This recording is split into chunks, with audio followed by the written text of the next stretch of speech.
We're looking at this character, Judah, and your opening class for the year, we began by looking at Judah, and we made mention on that occasion that it's one of the greatest transformations of any character in the Bible. Like, just huge, enormous transformation, an amazing turnaround. But what's more amazing is that God worked with this man to help turn him around. That's what's more amazing. And for that reason, I made the suggestion on that occasion that Judah is really a representative of us. Okay, so Judah is you in the story. He's me in the story.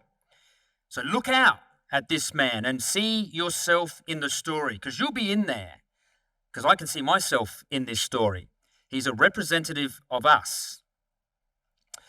Well, we left last class when Judah's life was beginning to cave in, okay? The wheels were starting to fall off. So let's go back to chapter 38 and finish off the story in chapter 38 before we, God willing, arrive into chapter 43.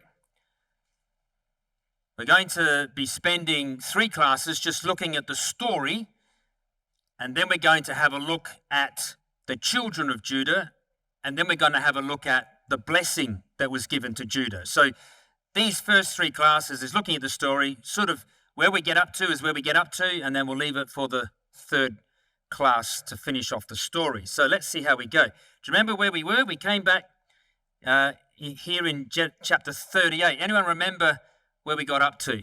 Just to test you out to start with. In your notes maybe or anything like that, or those memories that you've got? Judah is rock bottom. Absolutely. That's right. So what verse was that? Where did we get up to? Sorry? Oh, we read up to verse 26, but we actually got up to verse 12. That's right. So I think it was about verse 12. So let's just cover verse 11 again and get ourselves back into the character of Judah and why he's at rock bottom. Because you remember that in verse 11, Judah made a promise to Tamar, who's now lost her first 2 husbands, so she's a widow again for the 2nd time. And he said, look, just go back to Dad's house, go back to your father's house and hang there. When Sheila, my 3rd son, is old enough, I'll give him to you then. So he made a promise. Judah made a promise. And that's going to be the sticking point in this whole story.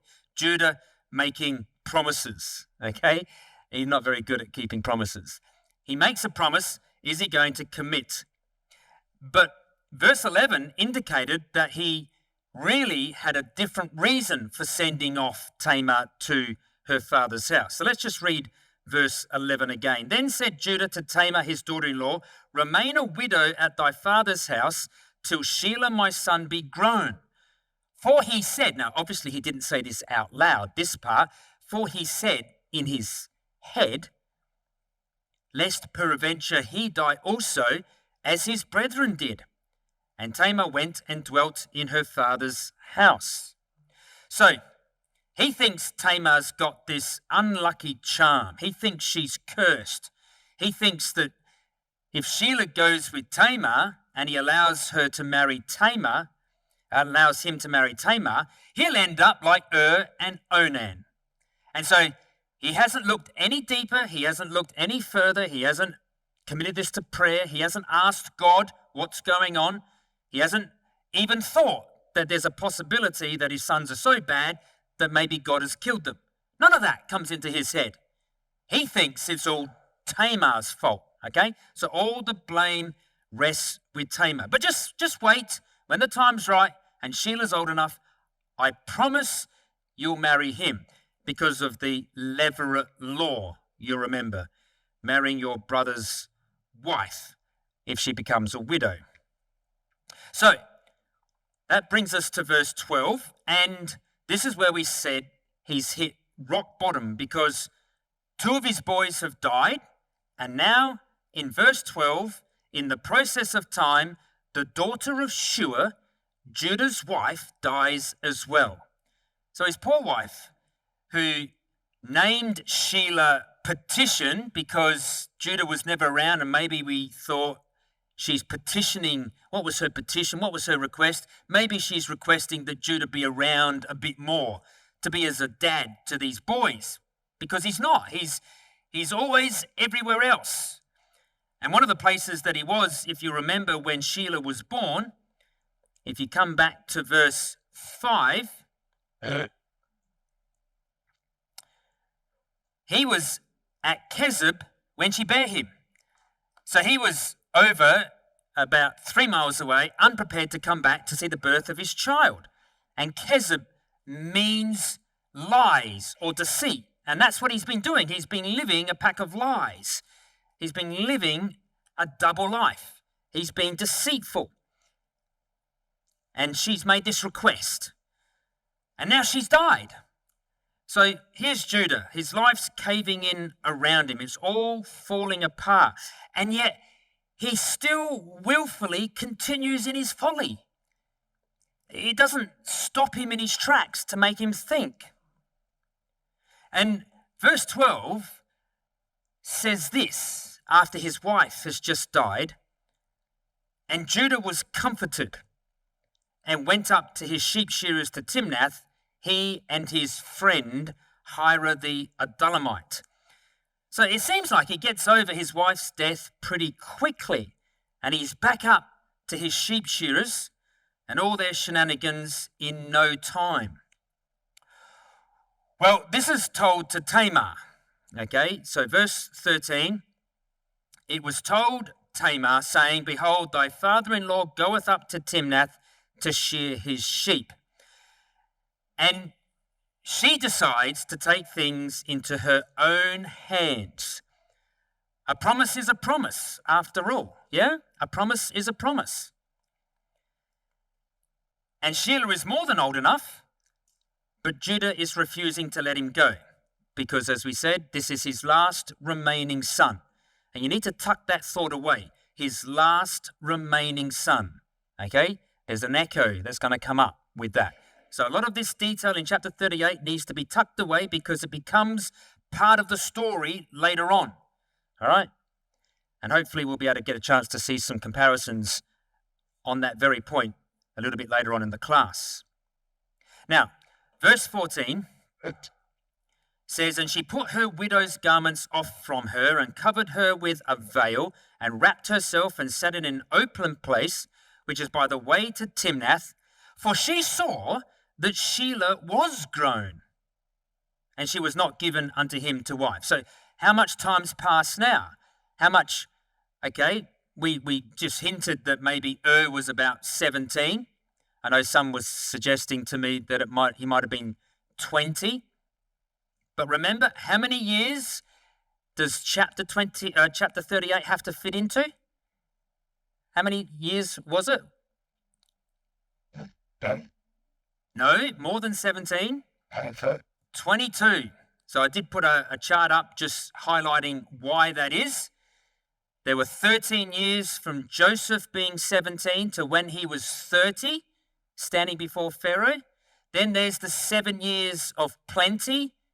And then there's the 2 years or so of the famine before they go down into Egypt. So 13 plus 7 plus 2, 22, is that right? For those mathematicians out there? I think it is. 22 years.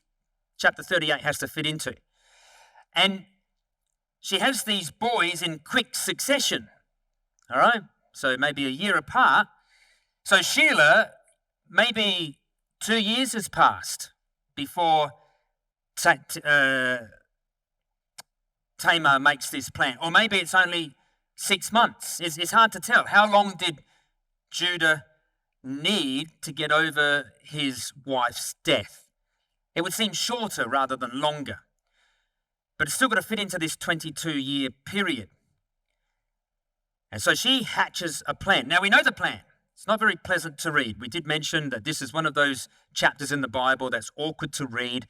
It deals with some of the low points of humanity, and we sometimes try and skirt it with the children if they're too young, and we sort of don't really want to raise it. But it's here in the scriptures. And so we know her plan. God's had it recorded in scripture. It's not very pleasant to read, as we say. But remember, she was still at this stage, I'm going to suggest, just a Canaanite. Okay, so for her, a promise is a promise. Okay? And this plan that she hatches, well, it's clearly based on Tamar knowing Judah's behavior. She's obviously observed and she knows an awful lot about Judah. And so this plan is based on her knowing what he's really like. This wasn't a plan with just a 5% chance of success. What would be the point? Okay, this plan, if she knew anything about Judah, she knew it had a high probability of success. And one would think that if it didn't work the first time, she would try again and eventually this plan would work. She knew Judah inside out. How did she know Judah inside out? Well, she'd married two of his boys, and she knew them inside. She knew exactly where they had learnt their behavior from. So in verse 15, it says, well, verse 14, she puts this veil on and she sat in an open place. And then Judah, when he saw her, verse 15, he thought her to be an harlot because she had covered her face. He thought her to be a harlot. That's quite interesting because we all have thoughts, don't we? You know, thoughts are always going through our head. And so this thought goes through Judah's head. Well, what did he do with that thought? Did he find it repugnant? Did he turn around and go back home? No. He acted on the thought. So the question is, brothers and sisters and young people, to put next to verse 15 is, well, what do you do when the thought of sin enters your head? How do you process those thoughts? Well, Judah's not the example to follow, is he? Because verse 16 it says, and he turned unto her by the way and said, go to, I pray thee, let me come in unto thee, for he knew not that she was his daughter-in-law. He turned unto her. Now, you just got to think of all of the whole story of Jacob, Judah, Joseph, and read between the lines of what's going on in this story, brothers and sisters, because he can't see her face. So he can't identify her. Well, of course, that's not the object. Who cares who she is? But the question of identity is the key kernel to this little section. Identity becomes the main issue. So, what does she do at the end of verse 16? Well, she discusses payment terms, and she said, what will thou give me that thou mayest come in unto me? If he'd given her Shelah, she wouldn't be asking, all right, for any payment. What will you give me? I mean, if you'd just given me Shelah as you promised, we wouldn't be in this situation. Well, the payment terms were a kid of the goats, verse 17. And he said, I will send thee a kid from the flock. One kid of the flock. Now, of course, he didn't have that in his back pocket, no credit card or cash, as it were. So she now says in verse 17, upon which the whole plan is based, what wilt thou give, and she said, wilt thou give me a pledge till thou send it? Now, this word pledge, this is a key word, okay? It comes up twice in this story. And this becomes the noticeable feature of the turnaround seen in Judah's life. This word pledge, the Hebrew word erabon, it means a guarantee, which is what we've titled our class tonight.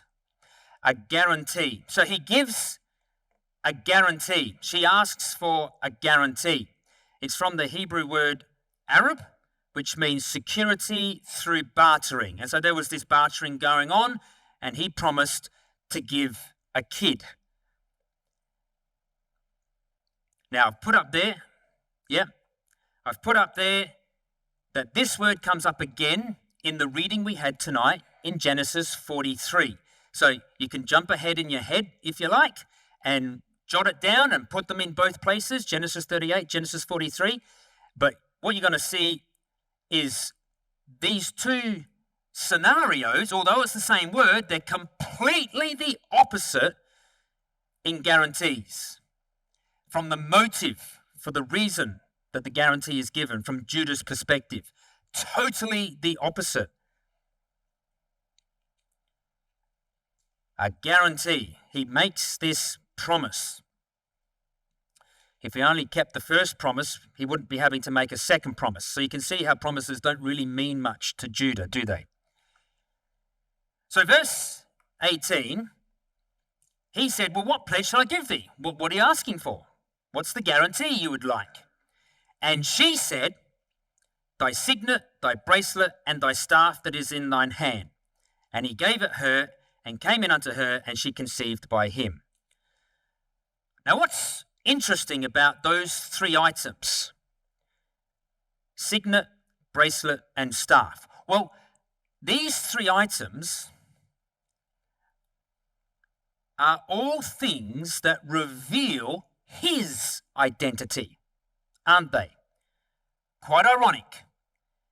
He can't identify her, he doesn't care, but she absolutely wants to be able to identify him. That's the crux of this whole plan. She needs to be able to identify him. And these three things, signet, bracelet, and staff, they're all very personal items. It's really like asking for your phone, your wallet, and your keys. Or a handbag, if it's sisters, females. It's those personal items that if someone picked them up, all right, and I did this for the kids down in Tasmania, and I said, you try and get these personal items off me, all right? And I pulled out my wallets in my back pocket, and my phone was in my back pocket, my keys were in my front pocket, and my wallet was in my other front pocket. And of course, that gave them a challenge, and they kept on trying to see if they could. I said, you won't be able to do it. I mean, these are very personal. You just don't leave them lying around. And when someone does pick it up and they open it up, oh, that's Steve's wallet or that's Steve's phone. You can sort of identify the person. That's what's going on here. Very personal things.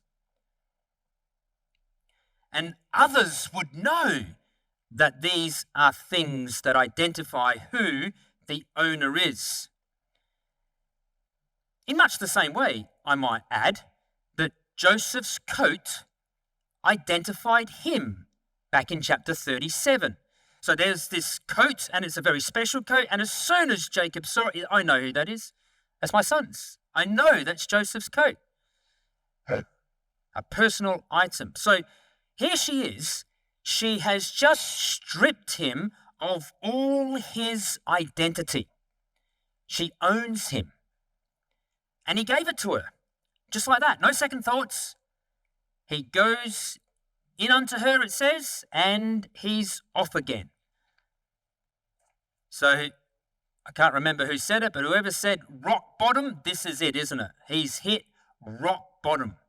He's at the lowest point. I had in my notes that he's at a low point, but I'm going to change it and use that phrase, rock bottom. He's right down at the valley on the ocean floor at this point in the story. And Judah shows more trust in a harlot he's never seen and will likely never see again than he does in the promise made to his father Jacob. from which he's run away from and the ecclesia that he's run away from. He's got more trust in her. He joins himself to a harlot. So we're not going to turn this quote up. Paul says something exactly about that, doesn't he? You might like to write next to that 1 Corinthians 6, verse 15 to 20. Paul talks about the impossibility of two opposite things being able to be joined together, okay? You can't fellowship light with darkness, all right? He that is joined to a harlot can't pretend that he's joined to the ecclesia. 1 Corinthians 6, verse 15 to 20 lists a whole lot of things, of which one of them is about being joined to a harlot. So he had left the members of the ecclesia in Jacob's house, and he had become a member of an harlot.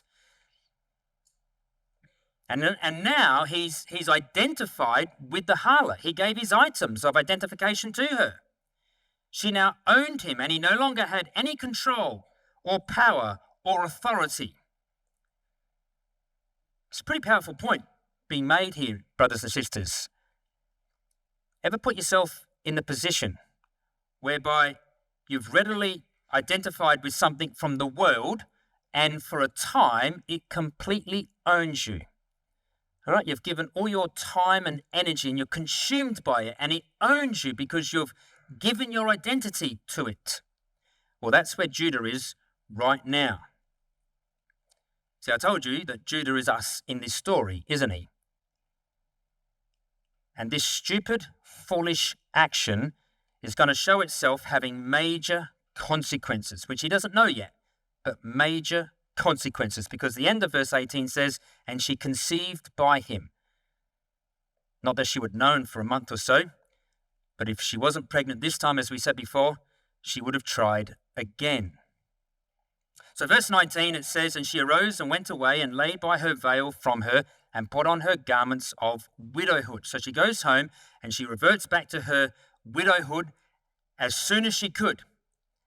And she's not tempted in the least, brothers and sisters, to make this type of practice a habit in her life, with its easy money and power over men. She doesn't want that. That wasn't the purpose for doing it.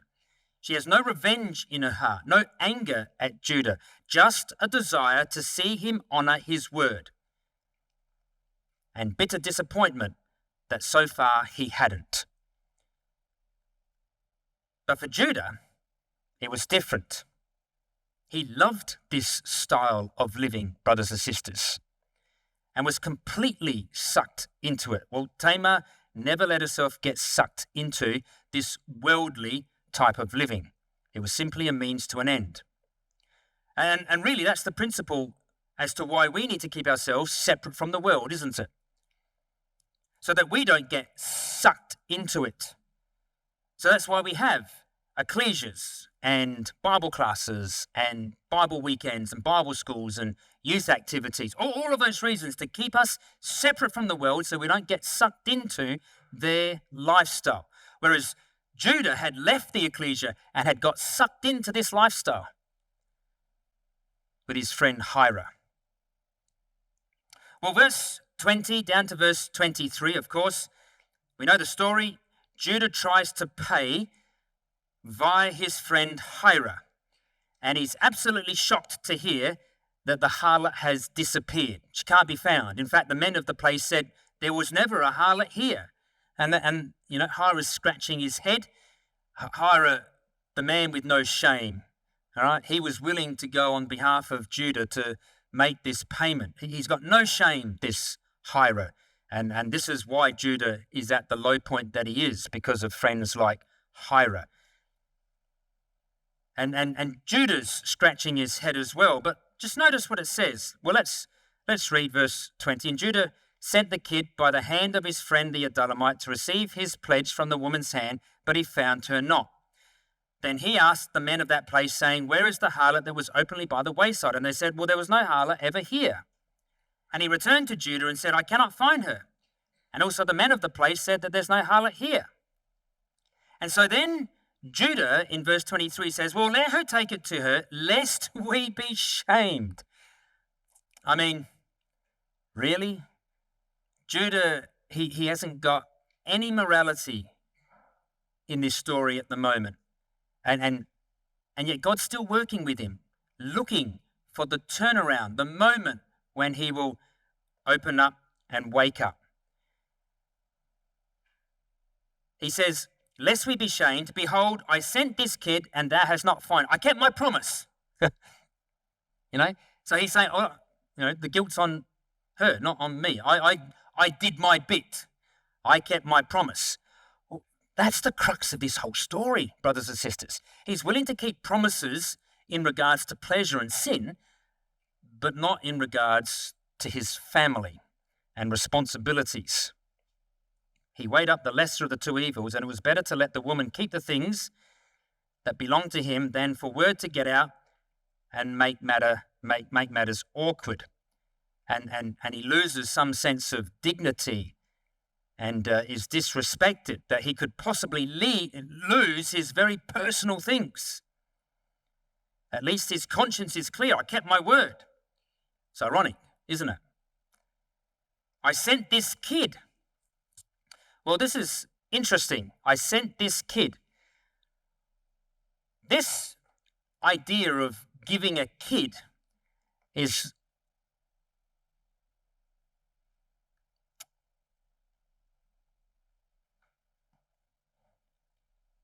quite striking, because in Leviticus 4, when God introduced the law, the offering of a kid was the penalty that was paid for the committing of a sin by someone of standing, by a ruler, someone of prominence.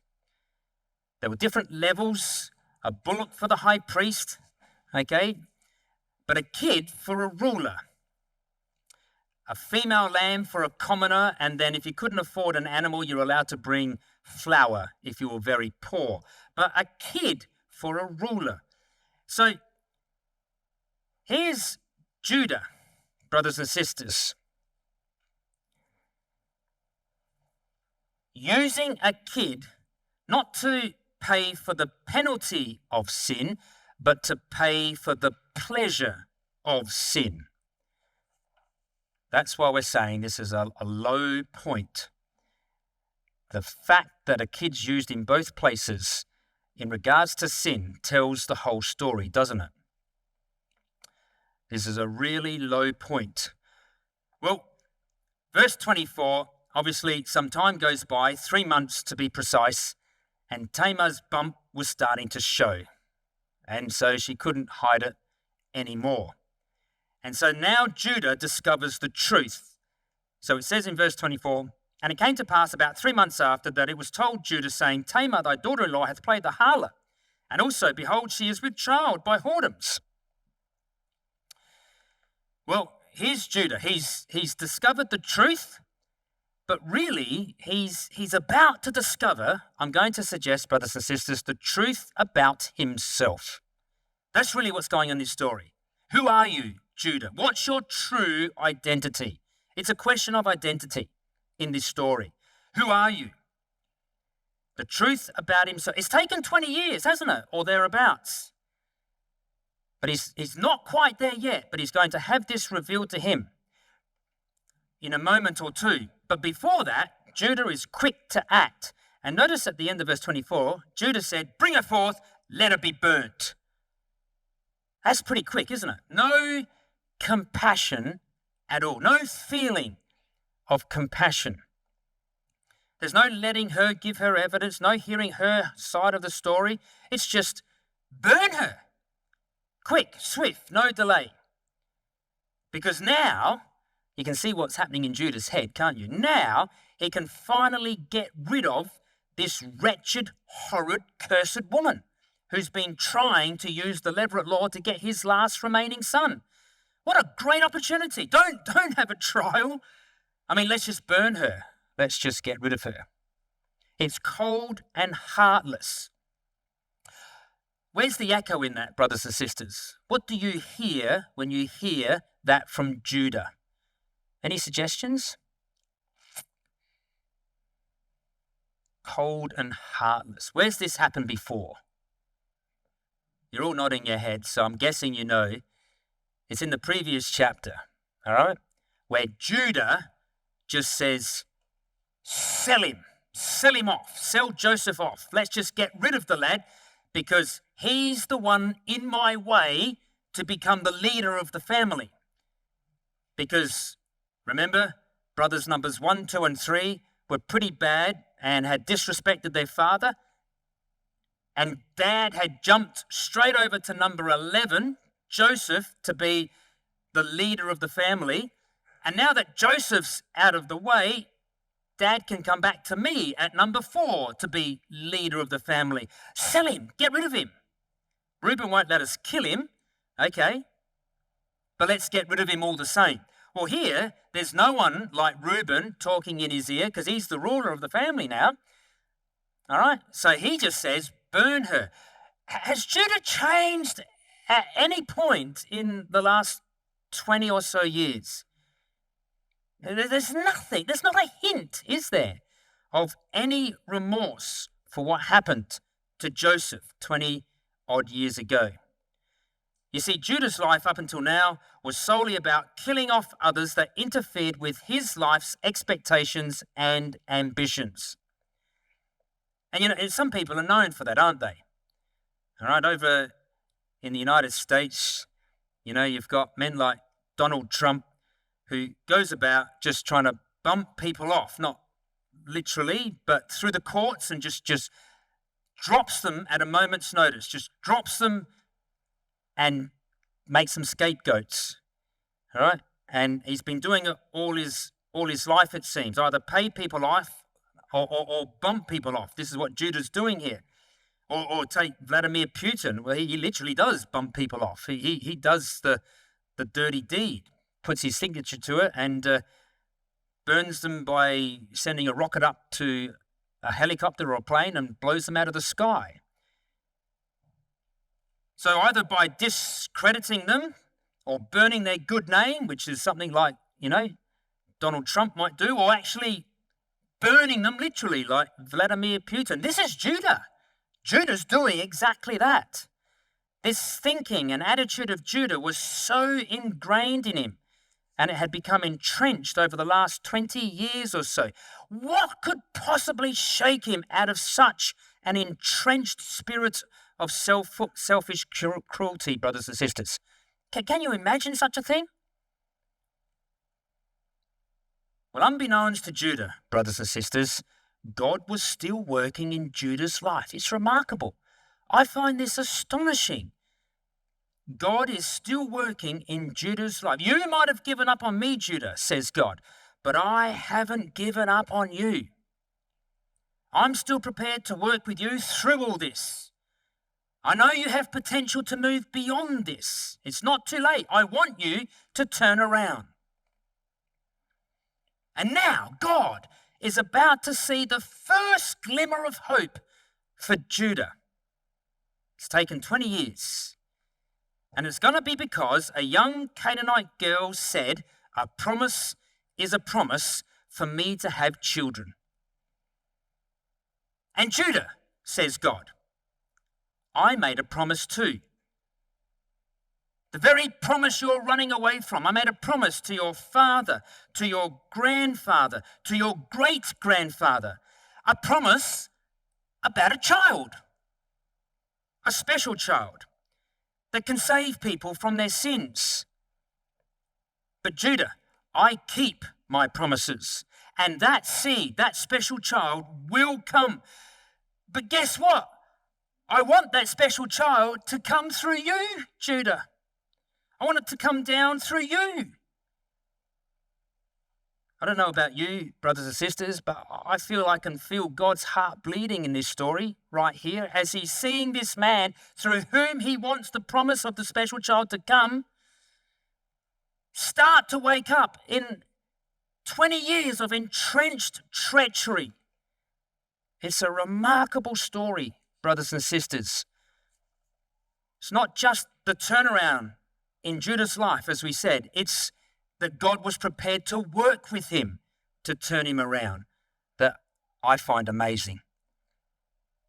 If he can do that to Judah, brothers and sisters, he can do that for any one of us in this hall.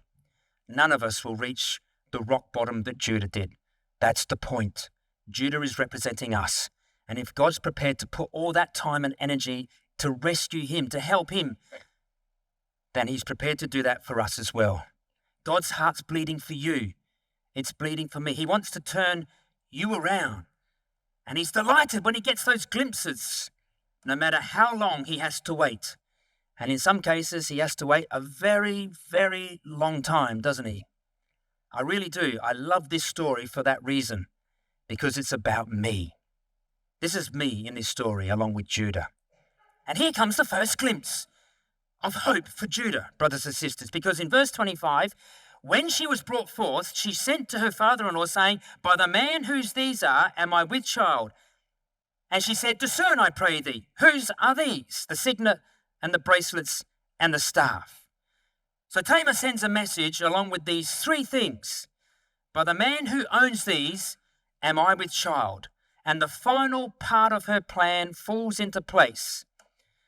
She sends the items that she's been safeguarding for the last 3 months to Judah for evidence on how she got pregnant. And she acts remarkably, I would think, calm and measured, doesn't she?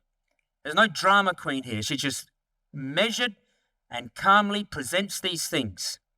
Discern, I pray thee. Now this is interesting. This word discern, the Hebrew word nakar, means to recognize. But here's the echo, all right?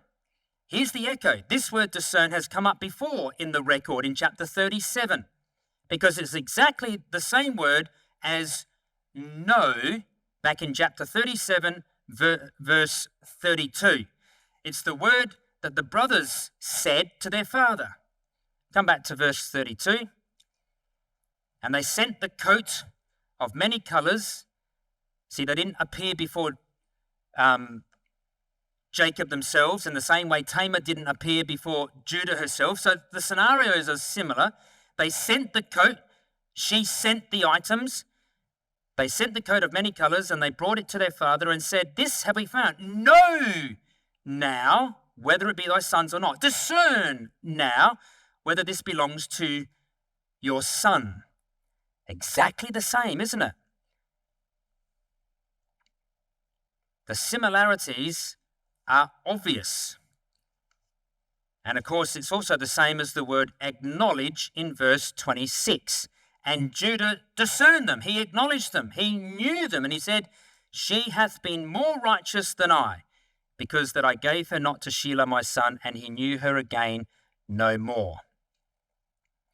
She was asking if he recognized these items. And they were all items that revealed his identity, his true identity. And on this occasion, he couldn't claim to be somebody else. He couldn't lie out of this one. He couldn't put a veil over his face and trick his way out. He'd been found out good and proper. She was asking him if he recognized himself in these items. "Do you see who you really are, Judah? You're a hypocrite." And I think Judah's heart must have stopped a bit, mustn't it? For a beat or two. Took a double take. But he immediately says, "I recognize them. They're mine. That's me in those items." And he acknowledges his involvement straight away publicly. And this, I'm going to suggest, is the turning point God had been waiting for. This was the moment that creates a shift in Judah's thoughts. The penny has finally dropped. You can't keep running away, brothers and sisters. You simply can't. One day you have to face up to who you really are. And Judah has reached that moment. And the Judah that was stops. Let's call him Judah number 1. And the Judah that becomes starts. Let's call him Judah number 2. This is the kickstart to his reformation. It's pretty amazing, isn't it? It's just phenomenal. But really the question is, have you had your kickstart or are you still running away? It's powerful stuff. That's why this story is in the scriptures. And he says, she hath been more righteous than I. Now, I just want you to note, I know there's varying suggestions about Tamar's motives in all of this and who she really was. I simply think she's a Canaanite. I don't believe that she knows too much about Judah's background. He was running away from the ecclesia. He was running away from the promises. He wouldn't come down preaching the promises, preaching the gospel. He marries a daughter of a wealthy man. He builds a friendship with a man like Hira. His 2 boys are filthy wicked. I can't see how Judah spent any time sitting down and saying, Tamar, do you know about the promises? Let me tell you about the promises to my father, to my grandfather, to my great-grandfather. I can't wait for these promises to go. He wasn't saying a word about them because he had turned his back on the truth. And she just wants him to keep his promise of the levirate law, the promise of a child. But of course, the kernel to the whole story is the promise of the seed. So the stories are related on this front. So she does act immoral. She wasn't righteous. And Judah doesn't say that. He just says, she hath been more righteous than I. Not that she is righteous, but more righteous than me. You may like to go back to Genesis 34 and find the record of the man Shechem, who was more honorable than all the other men in Shechem. And yet Shechem had done something despicable already, hadn't he? With Dinah, the daughter of Jacob. He was more honorable. Well, she's more righteous. It doesn't excuse her for what she had done.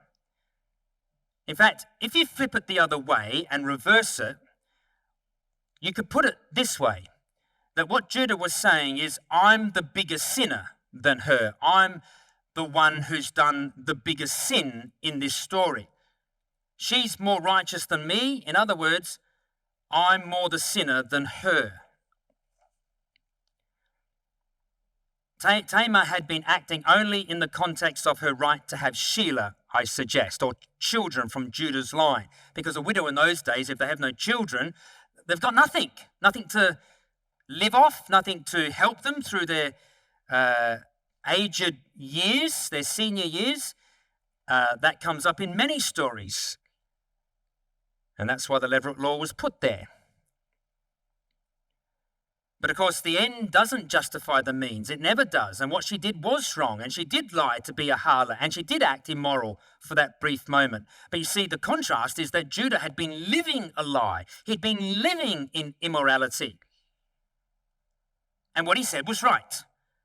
I am the biggest sinner in this whole thing. That's a massive thing for Judah to even say, isn't it? It's the first step. This was a wake-up moment for Judah like nothing he'd ever had before. Now, the question is, was he going to waste this moment? There was a flicker of hope, but was he going to waste this opportunity? Because Judah's not out of the woods yet. Would God's patience be all for nothing? He had betrayed his dad.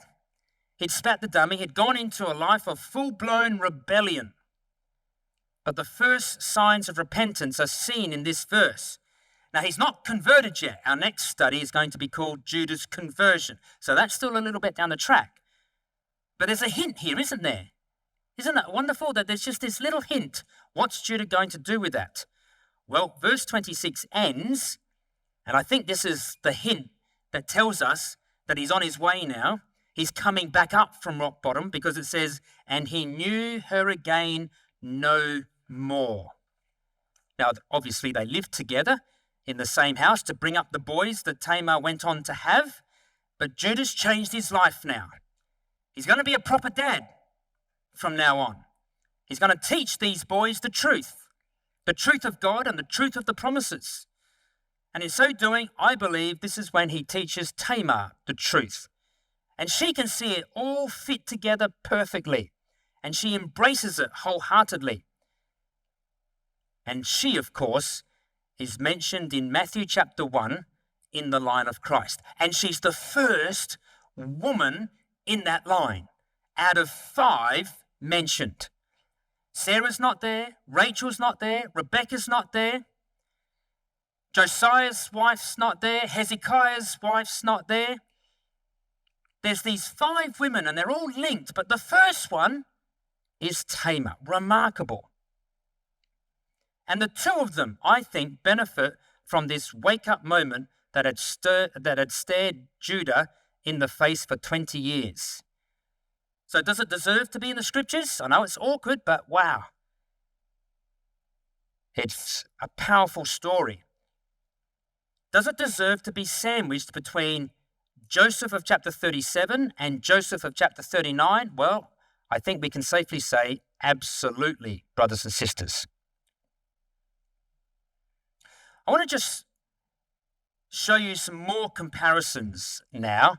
We showed some contrasts last class, some of you may remember, between Joseph, the innocent Joseph in chapter 37 and chapter 39, and the treacherous, rebellious Judah in chapter 38. Do you remember that? The 2 chapters of Joseph's innocence, one at home and the other down in Egypt, but in both cases he's still innocent.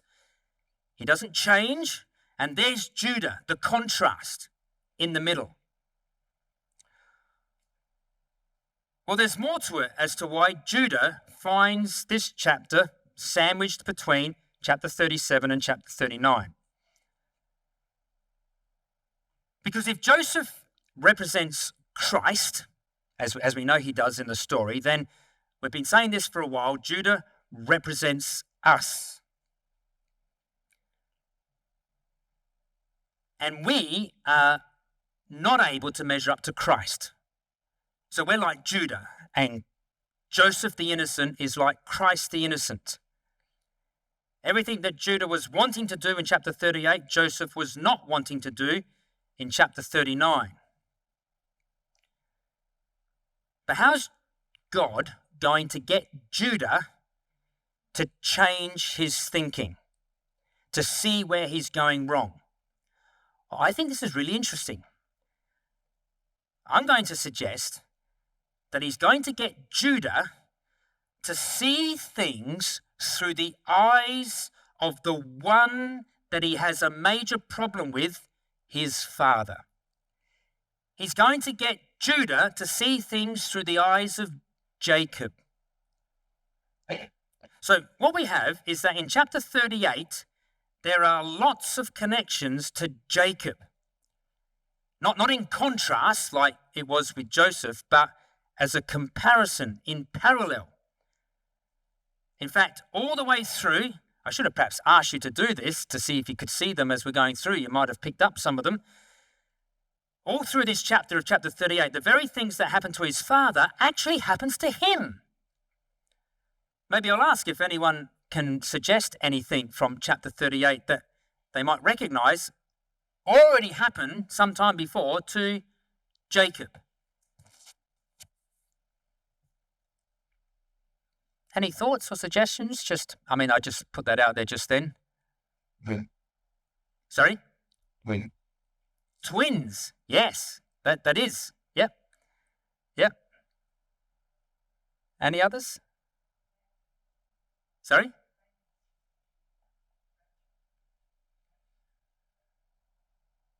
How it's made. That is, absolutely. Okay. What's the key element in that deception? A veil over the woman's face. All right. Have a look at this. Oh, that's Judah and Joseph. Judah and Jacob. Okay, Judah and Jacob. So Judah's on the left, Jacob's on the right.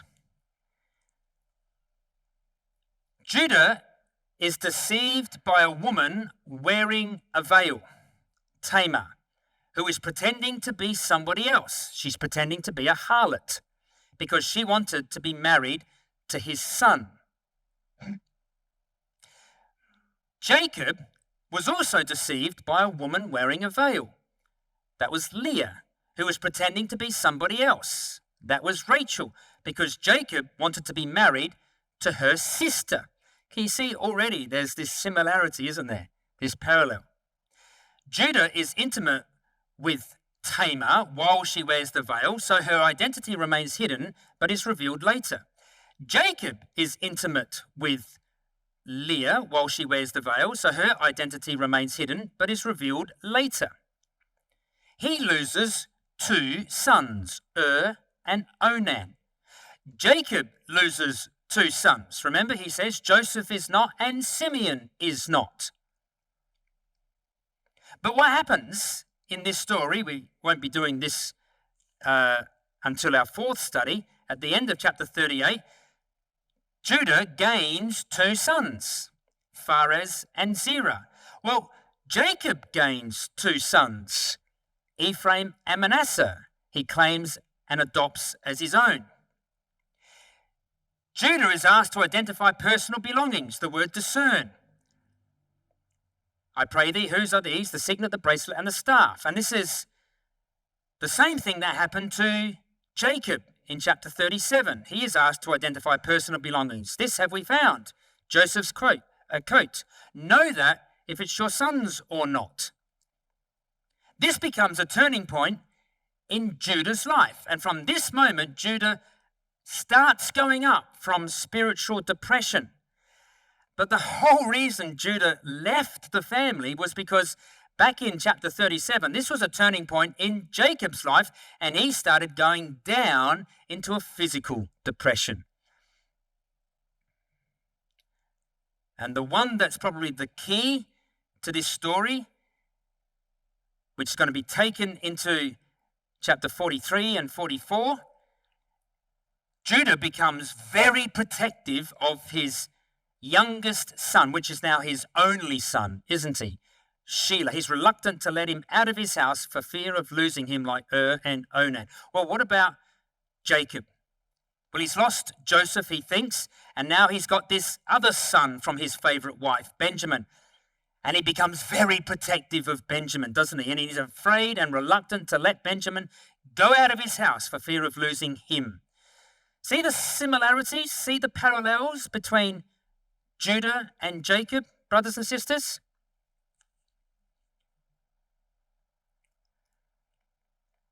Judah, you hate your dad, you don't understand him. Well, let me show you things that your father has been through. Let me show you things through your dad's eyes. And what does Judah see? Well, we don't quite know yet.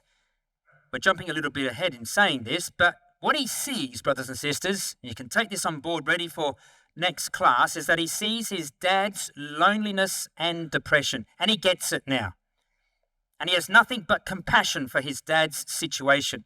He feels for his dad. He's going to bleed his heart out for his dad.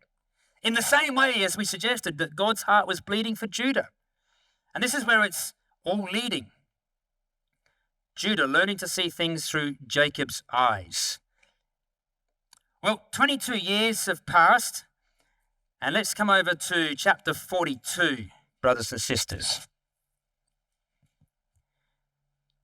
And what we find in chapter 42, the famine's starting to bite, and Judah is back with his family, okay? Judah is back with the family. The 7 years of plenty have come and gone, and now it's the 2nd year that we're told of the famine. And I don't know, maybe it's a combination of the drought and Judah losing everything, and this sort of glimmer of hope in Judah now, that we find him back with his father and his brothers. He's a broken man. He's had the wind knocked out of him. He's a different man now. And in this story, in chapter 42, we're not going to go through chapter 42 in any detail because it's not really about Judah. What we find is that Jacob instructs his 10 sons to go to Egypt to buy corn because, well, Jacob had heard that there was corn down in Egypt.